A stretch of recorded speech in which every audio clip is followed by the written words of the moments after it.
boys are more boys are more likely to be bullied, but girls are more vulnerable. Boys are more likely to be bullied, but girls are more vulnerable. Because the reality is, if we look at our culture, a lot of girls are taught to not fight, to be, to be very soft. You don't, if people hit you, don't hit back. If you do this, but boys are taught early on that if somebody hits you, hit back, be aggressive. So women are normally taught not to be aggressive. So when they run into an aggressive person, we don't have the skills to deal with that person.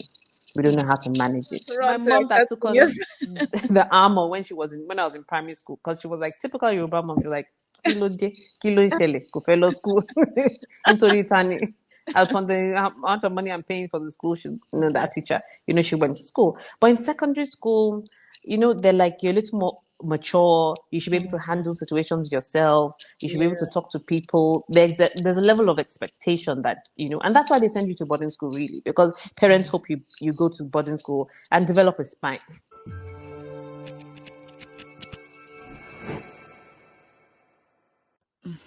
Hello, hello, hello, hello, and hello again. I am really glad that you're here again to listen to what we have for you today. I have a beautiful guest in our midst today, a longtime friend. Of course, yes, the word Feggicolla. We were from Feggicolla together. And like I said, my Feggicolla girls, they've got loads of stuff in them. I wish you could meet them one-on-one. You will understand what I mean by that. So we have an issue with in the world today that here in the news, there's so much going on regarding that topic. And the topic actually is about bullying. So we're doing a kind of awareness on bullying. There are initiatives at the moment going on, and I have a guest who's going to talk to us about it. So, what exactly is bullying? Can your child be a victim of bullying?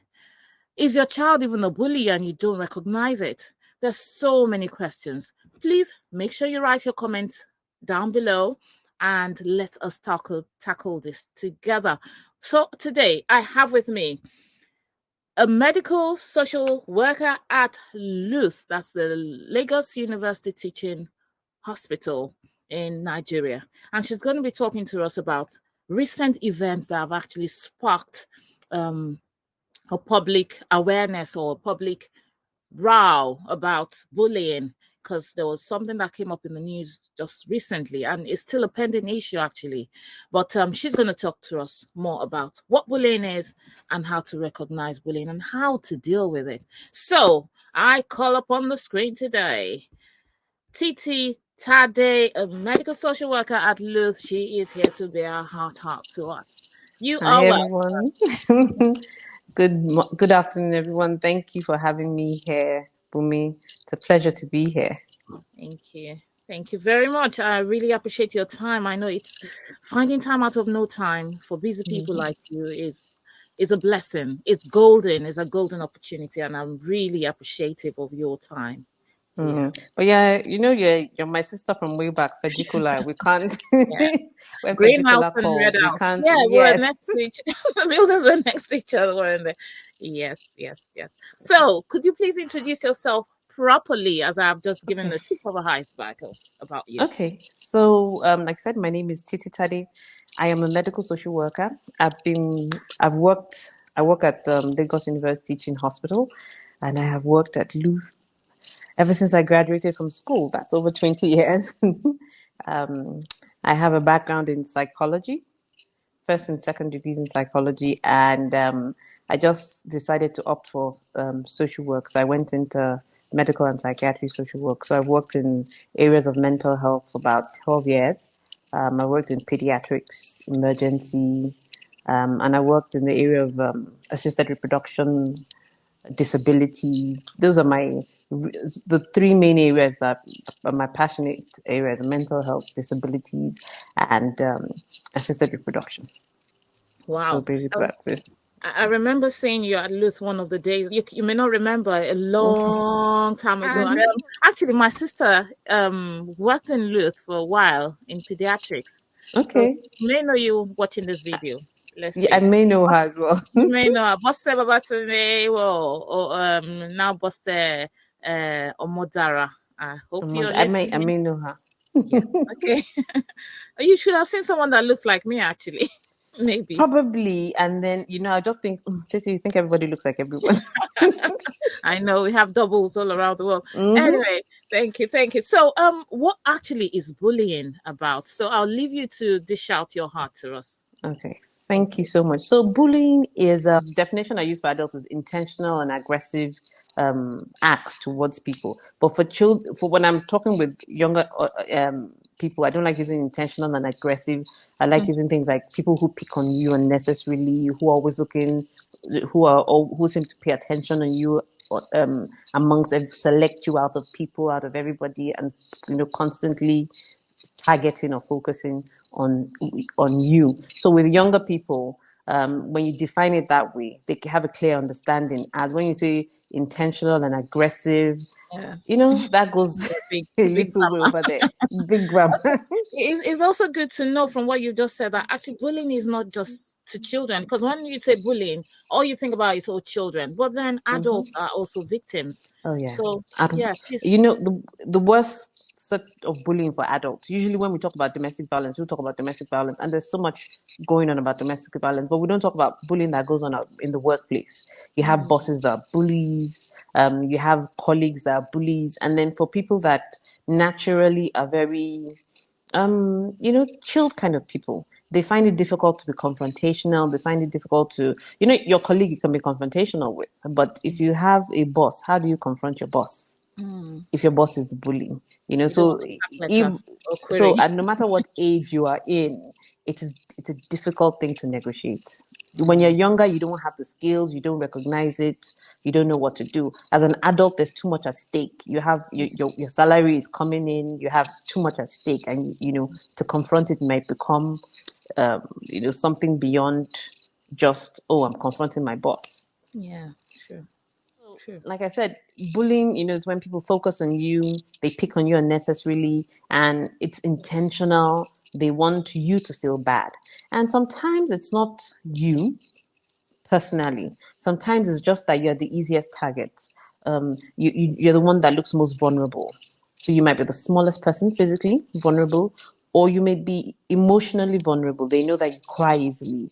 They know that things get to you easily. So bullies tend to look for soft targets. They don't look for people that will be able to confront them. They don't look at people that will be able to dish out to them what they are giving. So really, they look for soft targets and people that are vulnerable to attack. And what they normally do is once they've identified that person, then they will now capitalize on whatever they've identified as that person's weakness and try to focus on that.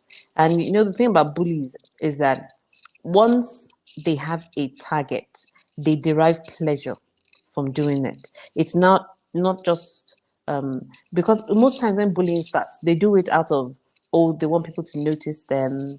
They do it out of a sense of power. I want a sense of power. I want people to realize that I am the male or alpha female, big dog in the crowd.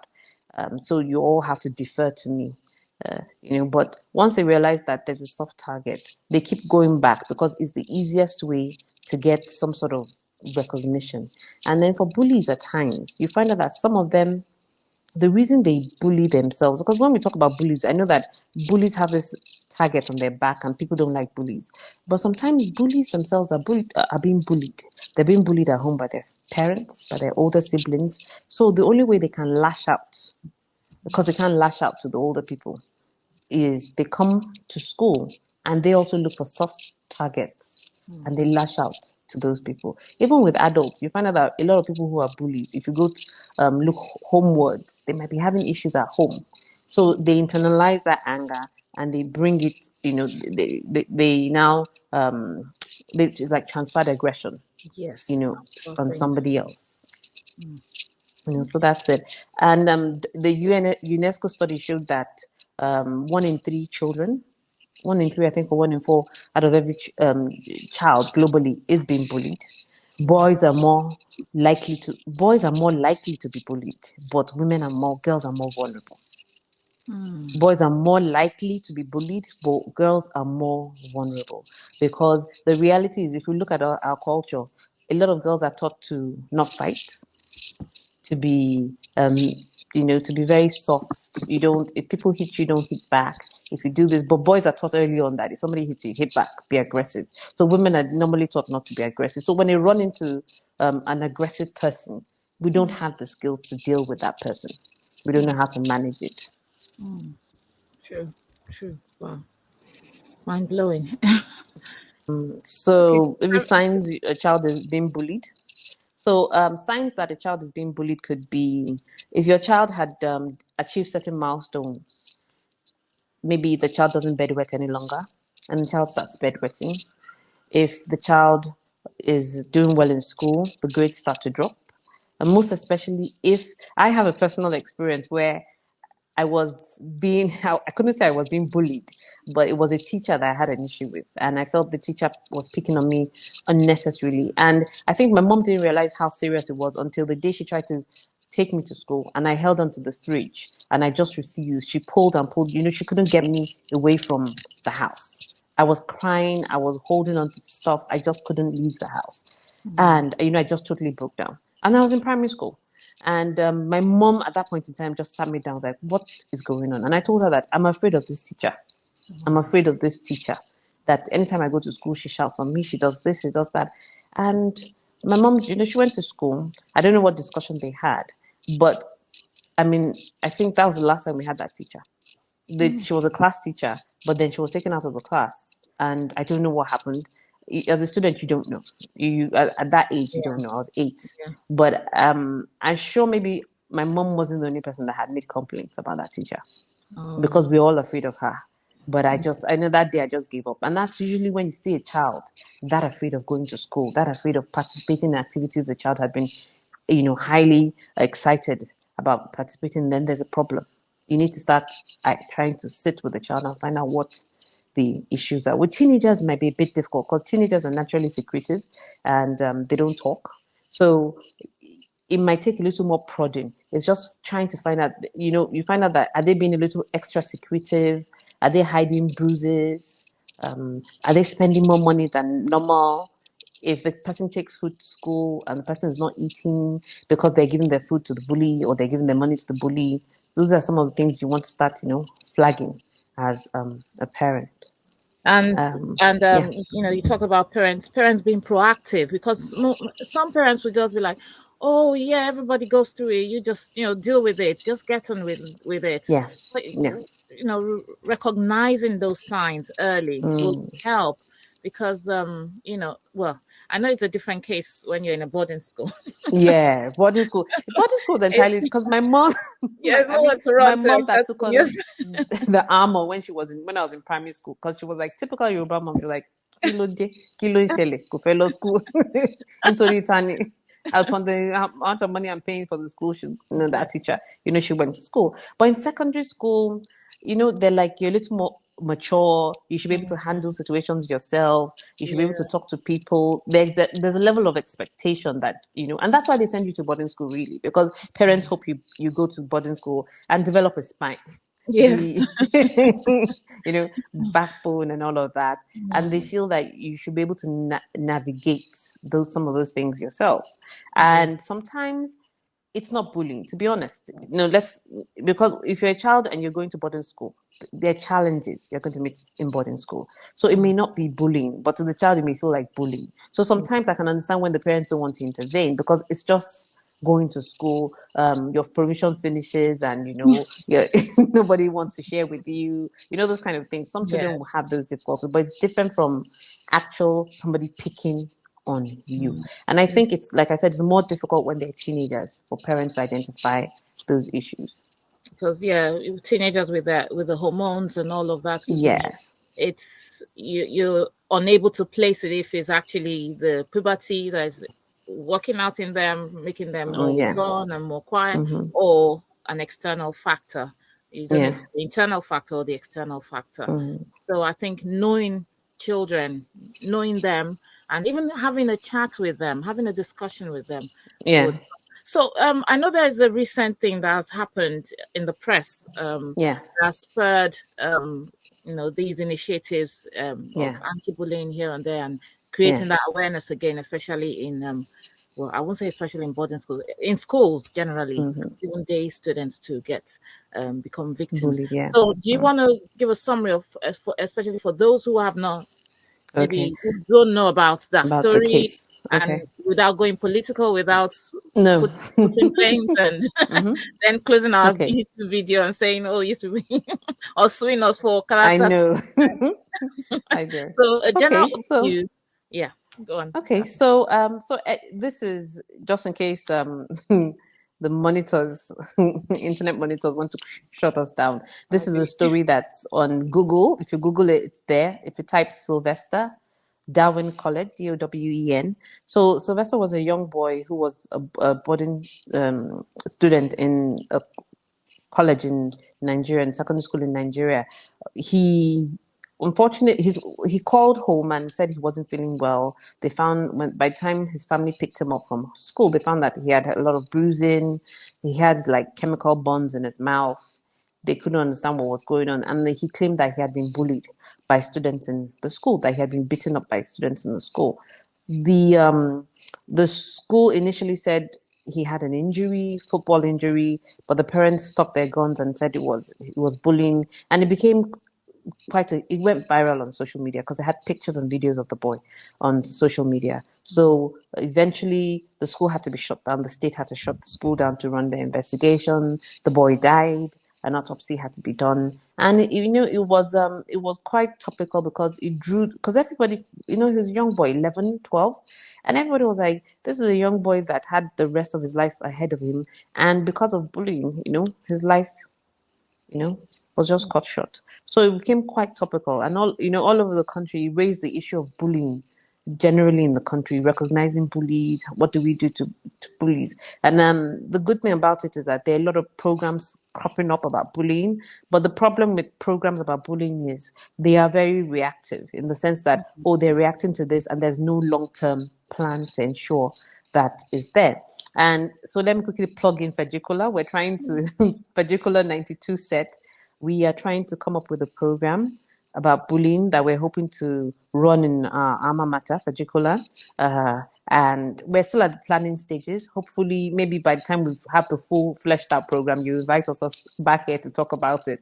And we want to work with the school and use school as a pilot, design the program. And hopefully, if we find it successful, we'll be able to replicate across the federal government colleges in the country, because we're all sister schools, and we need to be able to support each other Yeah, across the sure. country.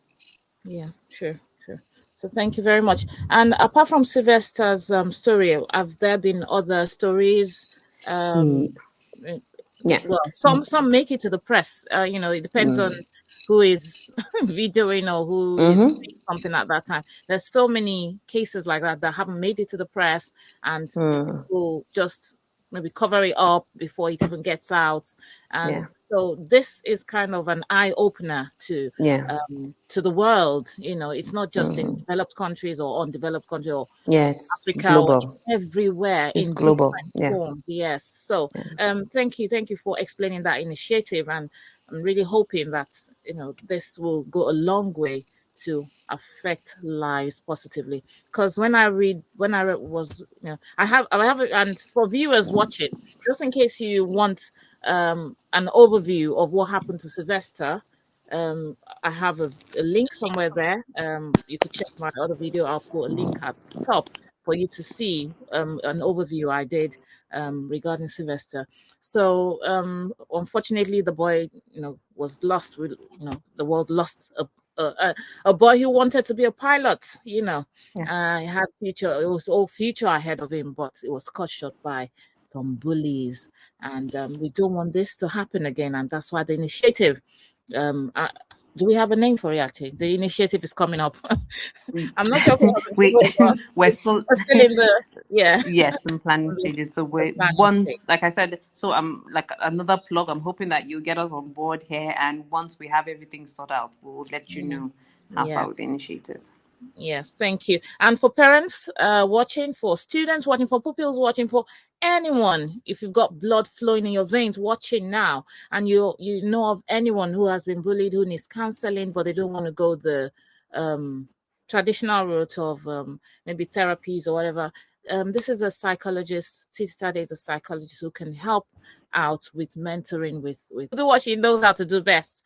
And so please, can we have your details just in case people want to ask you questions? Maybe they know someone who's going through it, but they don't know how to tackle it. Some might even be suicidal at the moment because of things they've gone through from other people as adults or as children. Is there a contact for you we can quickly reach you?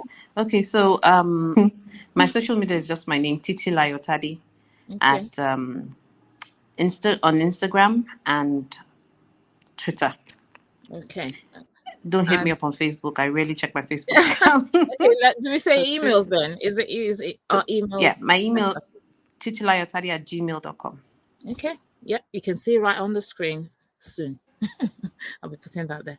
Okay. So are there any last words you want to, give to people before we round up? Thank you. Yes, thank you. So bullying is something that it's a behavior that was learned. It's a behavior that can be unlearned. So even the bullies need help. So it's important that as much as we're trying to focus on helping children who are being bullied, we shouldn't leave the bullies out, because the bullies themselves are prone to developing mental health issues as adults, have difficulty developing long-lasting relationships, and are more prone to antisocial behaviors like dropping out of school, early sexual debut, and so many other things like that. So it's important that we should focus on both the bullied and the bullies and see how we can support both parties. And we should also be honest with ourselves as schools, as school proprietors. Is our environment encouraging bullying? What can we do to ensure that our school is a place where it's anti-bully, it's bully-free? What are the things we need to put in place? Nobody has all the answers, but the most important thing, you're continuously striving to ensure that people around you are safe, are healthy mentally, physically, and emotionally.